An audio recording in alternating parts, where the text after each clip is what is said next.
Hey, this is Anney. And Samantha. And welcome to Stuff Mom Never Told You, a production of iHeartRadio.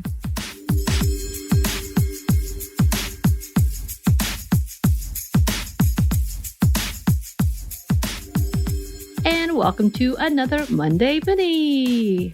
I always feel like there should be like game show theme songs behind our introductions. Maybe just me. I don't know. It could just be me. It could be. So we've had a lot to say about the recent upheaval about Roe versus Wade with the Supreme Court and the possibility of it being overturned. I guess maybe more like a probability. Before we start, we are going to talk about very personal stories, and it does involve mentions of sexual abuse, past trauma when it comes to childbirth and pregnancy. So just be aware. I know just talking about this issue can be traumatizing in itself. So if you need a minute before you decide to go into these stories, pause right here. But throughout our times, we have asked if you listeners wanted to share your stories and or had the strength to do so, because it's a lot. There's a lot going on. There's been protests happening. There's a lot of conversations, a lot of activity going down, especially because it is election season for so many of us in the U.S. And with that, we've had a couple of listeners who have sent in their experiences. And first and foremost, we just want to say thank you so much for sharing a personal story that you don't have to. You don't have to tell these stories. But when you do, it does bring a connection for so many who have experienced similar things or have thought about these similar things. And just it feels nice to feel like you're not alone, especially when the main media seems to scream at you that you are. Yeah. And I think, again, you don't owe anybody these stories, but when you are willing to share, it does a lot in destigmatizing it, which is very, very important. Yes. So we did want to take the time to read about personal experiences today. We do have a shout out to an organization that another listener sent us, and we want to go ahead and celebrate that too. And then if you, after hearing these stories, have something to say, would like to share yours, please know you are always welcome to, and we appreciate you taking that time. Yes, absolutely, we do. Okay, so we wanted to start with a message from Tiffany. From 17 to 21, I was in a relationship with an abusive partner. He wasn't physical, but the emotional pain was awful. We ended up getting married the spring I turned 21. Shortly after I found out, he had shared intimate pictures of me online with friends. While I was attempting to erase the pictures from his locked computer via backdoor access, I found pictures of young girls. He said they were over 18, but either way, it's still gross to me that they were made to look like kids, and other gross stuff dealing with sexual assault. After that, we split up, but we're technically still married, and I ended up pregnant. In Ohio, if you are married, the husband automatically is considered the father, even if he's not. I could not let him have rights to a child. I could not leave it a chance. So I got an abortion.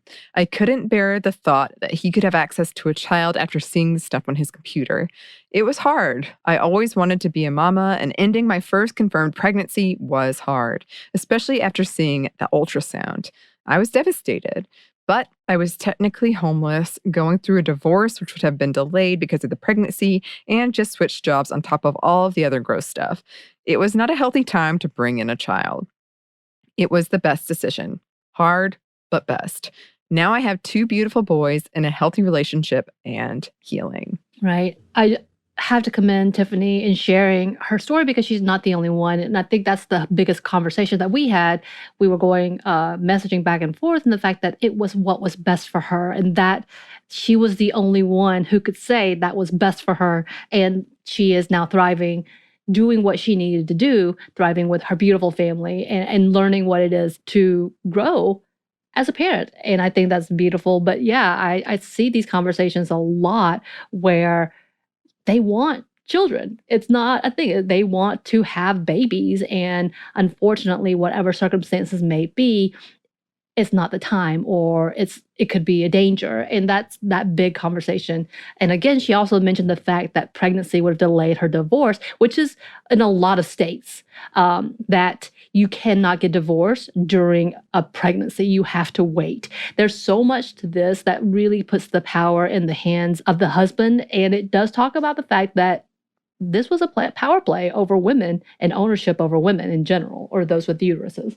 Yeah, and it's really gross and disheartening that that is still a thing in our modern times, and I feel like so much of what we're talking about in this abortion conversation has that same vibe of we're still holding on to these ideas around men owning women's bodies in a very heteronormative sense, having control over it. And I mean, to not be able to get a divorce when you want a divorce when it's probably the healthiest thing for you. I mean, that's dangerous. That's dangerous and disgusting. I mean, the fact that we're bringing up, like, no joke, not just us, but bringing up witch hunts and stuff in this conversation. Like, there's just so many really damaging old-timey beliefs that I'm constantly like, I cannot believe we are still talking about this, but we are. Right, right.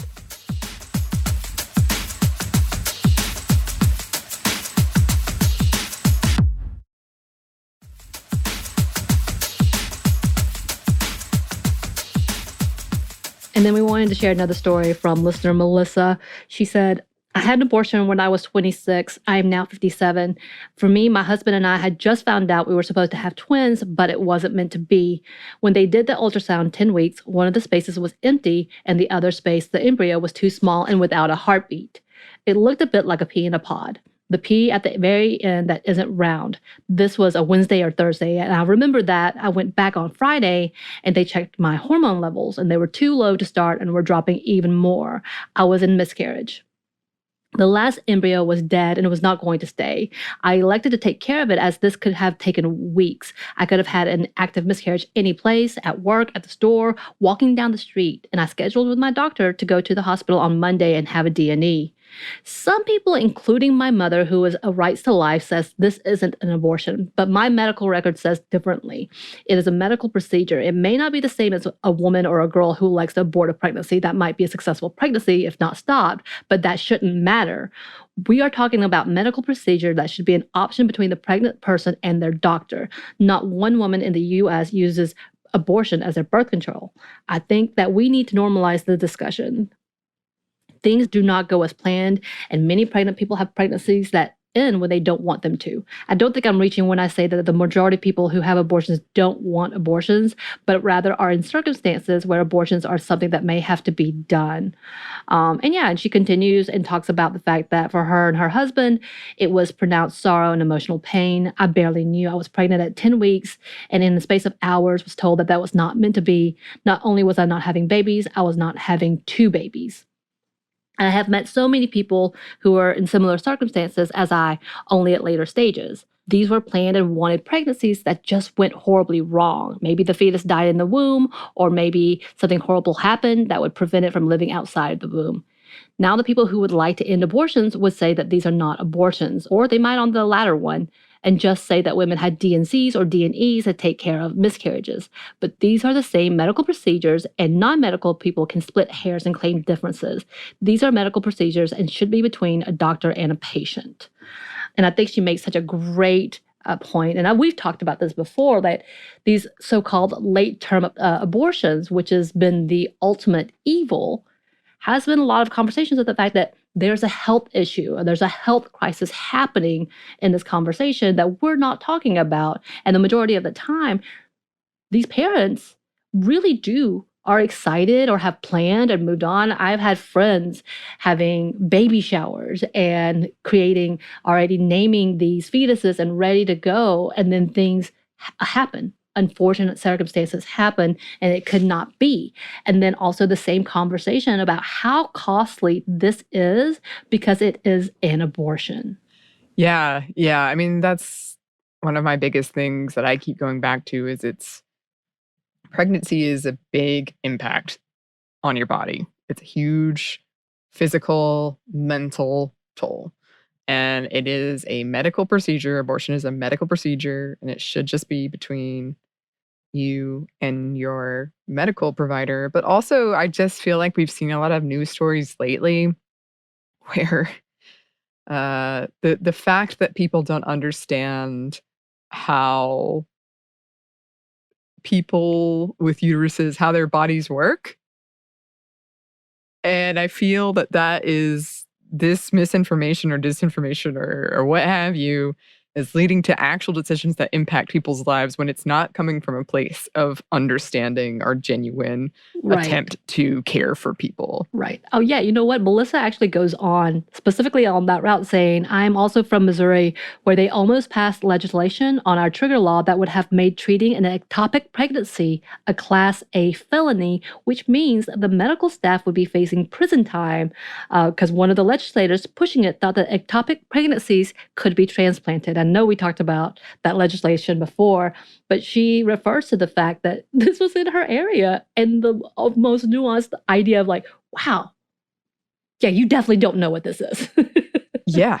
And you're making laws that impact people based on complete misinformation. Complete nonsense. I mean, that's just where it's at. And yes, thank y'all so much for sharing because both of those are real situations that occur and that we need to have that bigger conversation about why it's important. And before we ended, we did want to add a shout out from listener. And I'm so sorry, listener, if this is not, her handle is Laura Elizabeth, but also Low M. So thank you for sending this. But she said, hey, y'all, I absolutely love the podcast. I just wanted to shout out Yellowhammer Fund that serves Alabama, Mississippi, and the Deep South with women's reproductive care, including abortions. She talked about the Planned Parenthood in Alabama weren't providing abortions right now. And she said she didn't know why, but she knows Alabama has some of the most restrictive laws. Yellowhammer Fund, they are an organization that works with what they call the Deep South, and we are technically in the Deep South. And according to their site from yellowhammerfund.org, Yellowhammer Fund is an abortion fund and reproductive justice organization dedicated to ensuring that all people can make autonomous decisions about their needs and access necessary resources regardless of race, income, location, age, marital status, documentation, gender, or ability. They were established in 2017 in Alabama, and they state, we believe in a just and equitable society where each person can make choices free from coercion by the government, financial constraints, familial or partner intervention, or status as a citizen, and will enthusiastically meet the needs of those in the marginalized communities most affected by lack of political and economic power. Yeah, I love that. So that is an amazing resource for those in Mississippi, Alabama, Deep South, as they call it. And it is, we are in the Deep South, but it is in connotation to how divided we could be. But yeah, thank you so much for giving us that resource because we love the local resources and those are the ones that we really do have to focus on during this fight. Again, thank y'all for sharing and being vulnerable with us, especially when it feels like there's an all-out an attack for those who believe that this is a personal decision and should be an autonomous decision that we make. But yet, here we are. Yeah. Yeah. Thank you so much. And as always, if you want to share your story, if you have any resources, we would love to share it on the show. So you can email us at stephanieandmomstuff@iheartmedia.com. You can find us on Twitter at momstuffpodcast or on Instagram at Stuff Mom Never Told You. Thanks as always to our super producer, Christina. Thank you, Christina. And thanks to you for listening. Stuff Mom Never Told You is a production of iHeartRadio. For more podcasts from iHeartRadio, visit the iHeartRadio app, Apple Podcasts, wherever you listen to your favorite shows.